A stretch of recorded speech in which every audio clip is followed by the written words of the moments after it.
여러분 안녕하세요, 세라입니다. 제가 오늘부터는 좀 더 취업에 관한 영상을 앞으로 올리려고 계획을 하고 있는데, 제가 뭐 HR 스태프나 또 리크루터 같은 사람은 아니지만 제가 지금까지 제 경험을 바탕으로 느껴왔던 거, 그리고 또 뭐 저희 회사 프로그램 디렉터 아니면은 휴먼 리소스 사람들이랑 이야기하면서 느꼈던 거, 제가 책으로 공부했던 것들 여러 가지를 이렇게 종합해서 제가 앞으로 취업에 관한 영상을 조금 더 올릴 거예요. 제 영상이 정답은 아니기 때문에 제 영상을 그냥 참고만 해주시는 정도로 봐주셨으면 좋겠고요. 그리고 또 필요한 부분이 있다면 본인에 맞게 테일러 하셔서 잘 적용을 하셨으면 좋겠어요. 오늘 제가 여러분과 나눌 주제는 레주메를 어떻게 하면 잘 쓸 수 있을지, 어떻게 하면 조금 더 스탠드아웃한 레주메를 만들 수 있는지에 대해서 이야기를 할 건데, 먼저 구독, 좋아요, 그리고 알람 설정을 눌러주시고 그러면 시작하도록 할게요.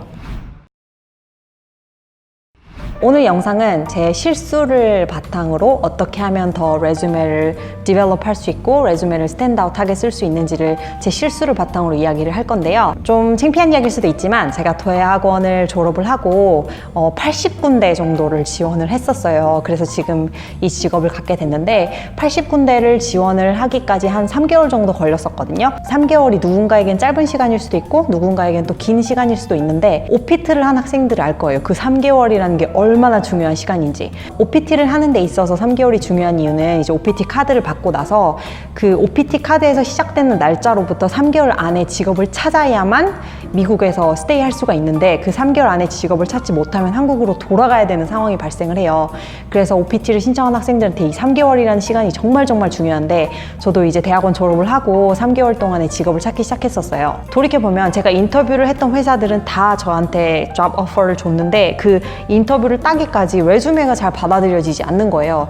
그래서 한 달 반 정도 제가 레주메를 계속 보냈는데 아무런 연락이 없는 거예요. 그래서 왜 이렇게 연락이 안 되지? 라고 이제 그때 생각을 하다 보니까 제 레주메를 잘 파악을 하고 그때부터 이제 보완을 하기 시작했었는데, 제가 했던 실수가 크게 3가지가 있어요. 먼저 첫 번째는 제가 한국에서 했던 경험이 너무너무 아까워가지고 제가 그거를 레주메에서 포기하지 못하고 다 담았던 거예요. Which means my resume was like 2 to 3 pages. 그리고 두 번째는 job description이랑 제 qualification, 저의 경험이랑 잘 이렇게 비추어서 보지 않고 약간 타이틀이 뭐 조금 비슷하다 싶으면 그냥 막 지원하고, 아니면은 뭐 job description에서 약간 내가 했던 경험이 있다, 한 2가지, 3가지 정도 내가 했던 경험이랑 연관된 게 있으면 막 지원하고. 그래서 제가 그 job description이랑 저의 qualification을 잘 이렇게 비교하지 않은 상태에서 지원했던 것이 또 하나의 실수였고, 그리고 세 번째는 job description에 나와 있는 그 되게 keyword, buzzword라고도 하는데요. 그 단어들을 effective하게 제 레주메에 옮기지 못했던 게 큰 실수였어요. 그러니까 예를 들어서 제가 했던 어떤 경험을 그 job description에 나와 있는 단어들을 사용해서 레주메를 쓰는 게 굉장히 중요한데요. 저는 그렇게 하지 않고 그냥 제가 알고 있는 단어들, 아니면은 학교에서 도움을 받은 단어들, 아니면은 그냥 구글 해가지고 나온 단어들, 뭐 검색해서 쓴 단어들, 이런 것들 위주로 저의 경험을 이렇게 써 나아가다 보니까 당연히 회사 입장에서는 얘가 뭔가 경험이 우리가 필요한 사람인 것 같기는 한데 job description에 나와 있는 것을 할 수 있을지 없을지는 이제 잘 구분이 안 가게 되는 거죠. 제가 이런 단점들을 잘 보완하지 않고 레주메를 계속 썼을 때는 진짜 레주메를 내고 나서도 진짜 아무런 연락도 오지 않았었거든요. 근데 이제 제가 이런 것들을 좀 깨닫고 제 스스로 보완을 하고 공부를 하면서 제 레주메를 고치다 보니까 이제 그때부터는 많은 연락이 오게 됐었어요. 그래서 제가 바꾼 것들에 대해서 말씀을 드리도록 할게요. 자, 먼저 첫 번째는 본인이 지원하고 싶은 분야의 job description을 정말 세세히 읽어보는 게 정말 중요해요. 어떤 직업이든 회사 분석과 그리고 업무 분석, 이 2가지는 꼭 먼저 이루어져야 되는데, 여러분이 만약에 지원하고 싶은 포지션이 있으면요, 그 포지션의 job description을 한번 잘 읽어보세요. 그리고 여러분의 경험이랑 한번 비추어 보세요. 내가 해왔던 거고, 그리고 job description을 설명하는 대부분을 내가 할 수 있는 능력이 되고, 그것들에 대한 경험이 있는지, 그리고 또 내가 잘 할 수 있는지, 이런 것들을 job description이랑 여러분의 경험이랑 이렇게 비교를 하다 보면 이거는 지원해도 되겠다라는 생각이 들 거예요. 근데 이런 과정을 거치지 않으면은 지원을 해도 그게 되게 시간 낭비라는 생각이 제가 지원을 하면서 들었었어요. 그래서 먼저 job description과 본인의 qualification, 그리고 본인의 experience, knowledge, 이런 것들을 잘 분석해 보는 것이 좋은 레주메를 쓰는데 먼저 첫 번째이라고 생각합니다.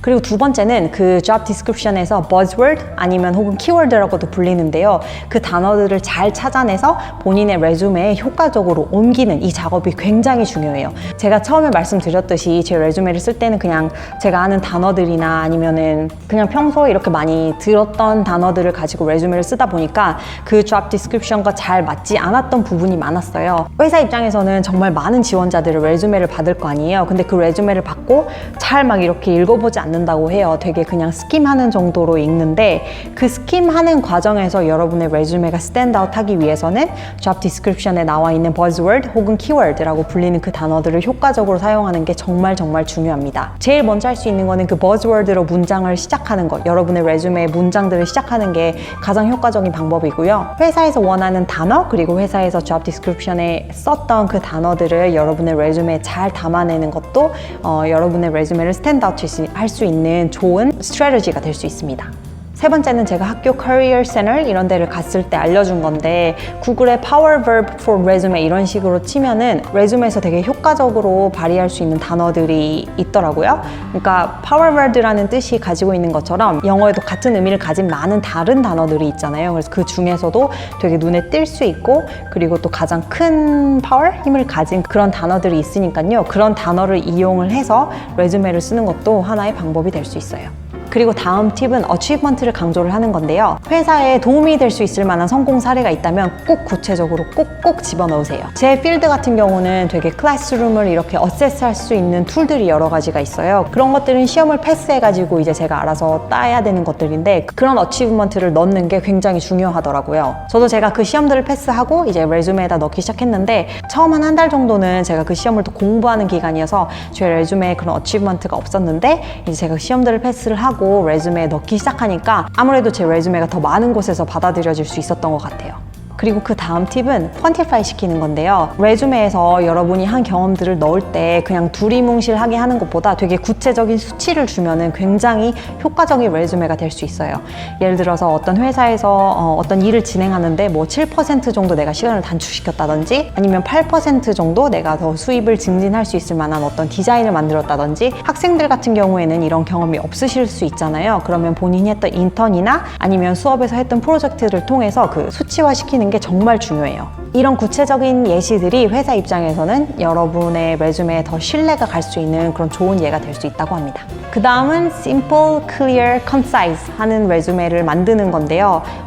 제가 말씀드렸듯이 저는 한국에서 했던 경험이 너무너무 아까웠어요. 제가 막 전국대회 나가서 상 탄 것들도 있고 공모전 나가서 상 탄 것들도 있었는데 그거를 버리기가 너무너무 아까워가지고 처음에는 막 제 레주메가 한 2페이지, 3페이지 조금 넘어갔던 것 같아요. 근데 그거를 과감히 그냥 버리고 simple, clear, concise 한 레주메로 제가 다시 만들었는데 그렇게 하기를 훨씬 잘한 것 같아요. 사실 뭐 한국에 있는 경험이 정말 directly 연관된 경험이 아닌 이상 크게 그렇게 베네핏을 발휘하지 못했던 것 같고 그리고 또 저는 교육적이다 보니까 제가 교육봉사 했던 것들 특히 한국에서 말고 해외에서 했던 것들은 다 이렇게 volunteer 섹션으로 남겨놨었거든요. 근데 그렇게 관련된 거 말고는 한국에서 했던 경험이나 아니면은 다른 나라에서 했던 경험 같은 경우는 크게 그렇게 막 작용을 하지 않는다는 느낌을 받아서 레주메는 진짜 simple, clear, concise하게 만드는 것이 정말 중요합니다. 직업군마다 레주메를 쓰는 방법이 다르죠. 뭐 디자인 같은 경우는 포트폴리오가 훨씬 더 중요할 거고 뭐 영상이나 이런 분들도 본인이 지금까지 만든 작품들, 함께 참여한 프로젝트들 이런 것들이 더 중요할 텐데 혹시 레주메를 쓰셔야 되는 상황이 온다면 제가 지금까지 말씀드렸던 팁들을 통해서 여러분의 레주메가 조금 더 스탠드아웃 할 수 있고 튈 수 있는, 눈에 띌 수 있는 레주메를 쓰는 좋은 어떤 그런 팁들이 되었으면 좋겠어요. 얼마 전에 제가 레주메를 고쳐주고 그리고 또 제 인터뷰 영상을 보고 이렇게 실제로 적용했던 친구한테 연락이 왔었는데 본인이 다니던 회사에서 굉장히 좋은 회사로 이직을 했다고 저한테 너무너무 고맙다고 연락이 왔었어요. 저도 그걸 받았을 때 너무 뿌듯하더라고요. 그래서 여러분도 제 경험담이 좀 도움이 되셨으면 좋겠습니다. 그러면 다음 영상에서는 제가 전화 인터뷰를 어떻게 준비할 수 있는지에 대한 영상을 들고 찾아오도록 할게요. 구독, 좋아요, 알람 설정 눌러주시고 그럼 다음 영상에서 뵐게요. 감사합니다.